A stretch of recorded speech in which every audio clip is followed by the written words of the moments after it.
രാവിലെ ചാച്ചനെയും മമ്മിയും ഡ്രോപ്പ് ചെയ്ത് മന്ത്ലി ഷോപ്പിങ്ങും കഴിഞ്ഞ് വീടെത്തിയപ്പോൾ 12 മണിയായി. ക്ഷീണവും വിശപ്പും ഒരുമിച്ച് വന്നപ്പോൾ ഞങ്ങൾ നല്ലൊരു ഊണ് കഴിക്കാനായി ഇറങ്ങി. ആലപ്പുഴക്കാർക്ക് പരിചയമുള്ള പഴയ നല്ല സീ ഫുഡ് കിട്ടുന്ന ഒരു ഹോട്ടലിലേക്കാണ് ഞങ്ങളുടെ പോക്ക്. സുഭാഷ് ഹോട്ടൽ. ഹോട്ടൽ കാണാൻ ചെറുതാണെങ്കിലും ഇവിടുത്തെ ഫുഡിന് അസാധ്യ ടേസ്റ്റാണ്. ഒരുവിധം എല്ലാ സീ ഫുഡ് ഐറ്റംസും ഇവിടെ കിട്ടും. പിന്നെ ഇവിടുത്തെ സർവീസും നല്ലതാണ്. ഞങ്ങളൊരു 1-2 വർഷമേ ആയിട്ടുള്ളൂ ഇവിടെ വന്നു തുടങ്ങിയിട്ട്. നല്ല ഊണ് കഴിക്കാനായി ഞങ്ങൾ ആലോചിക്കുമ്പോൾ ആദ്യം ഓർമ്മ വരുന്നത് സുഭാഷ് ഹോട്ടലാണ്. പിന്നെ അരവലയും ഞങ്ങളുടെ ഫേവറേറ്റ് ആണ് കേട്ടോ. അത് പിന്നൊരു ദിവസം കാണിക്കാം. അങ്ങനെ നല്ലൊരു ഊണും കഴിച്ച് ഞങ്ങൾ വീട്ടിലെത്തി. സൺഡേ ആയാൽ ഒരു ഉച്ചമയക്കം നിർബന്ധമാണല്ലോ. ഈ മന്ത്ലി ഗ്രോസറി പോലെ തന്നെ വീക്ക്ലി ന്യൂട്രിയൻസും ഞങ്ങൾക്ക് ഇമ്പോർട്ടൻ്റ് ആണ്. അത് ഫില്ല് ചെയ്യുന്നതും ഫിനിഷ് ചെയ്യുന്നതും റീഫില്ല് ചെയ്യുന്നതും ഇവിടെ പ്രശാന്തിൻ്റെ ഡ്യൂട്ടിയാണ്.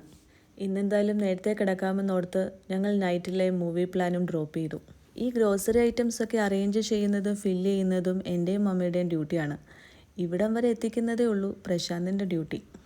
ഞാനിങ്ങനെ എല്ലാ മാസവും റിലയൻസിൽ പോകുമ്പോൾ എന്തെങ്കിലുമൊക്കെ ഐറ്റംസ് അഡീഷണലി മേടിക്കും. എനിക്കൊരു കൗതുകം. ഇങ്ങനെ നോക്കിക്കൊണ്ടിരുന്നപ്പോൾ ഓർത്തത് ഇന്ന് കിച്ചൺ അവധിയാണേ, പുറത്തു പോയാലേ ഡിന്നർ കഴിക്കാൻ പറ്റൂ. അങ്ങനെ ഞങ്ങൾ പുറത്തു പോയി ഫുഡൊക്കെ കഴിച്ച് നേരത്തെ വന്ന് കിടന്നു. So bye, see you next time.